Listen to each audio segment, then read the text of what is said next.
Toe ek 'n kind was dit eenvoudig om te glo wat Genesis 1 vers 1 sê, dat God aan die begin hemel en aarde en alles daarop uit niks geskep het.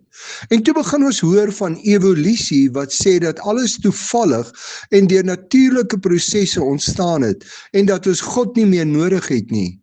Die mense wat in evolusie glo, sal erken dat daar orde en ontwerp in die natuur is, maar sê dat 'n ontwerper of God 'n skepper nie nodig is nie, want die hele natuur het homself ontwerp. Alles het deur natuurlike prosesse ontstaan. Dit het met 'n Big Bang ontstaan en verder natuurlik ontwikkel.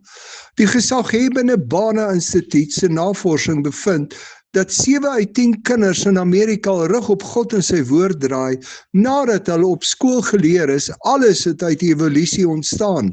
En dan word gesê dat as jy nie Genesis 1 kan glo nie, jy ook nie die res van die Bybel kan glo nie. As jy deur evolusie vir mense leer dat hulle God nie nodig het nie, dan maak jy die pad oop vir ateïsme, om in geen God te glo nie.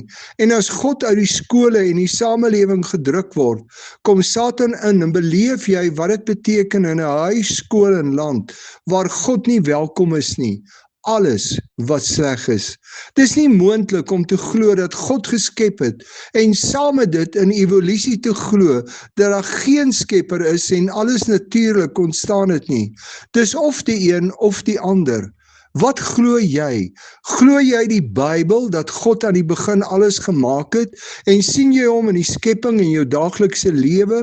Of glo jy die mense wat evolusie verkondig en is jy bereid om die gevolge van jou keuse van 'n lewe sonder God te dra?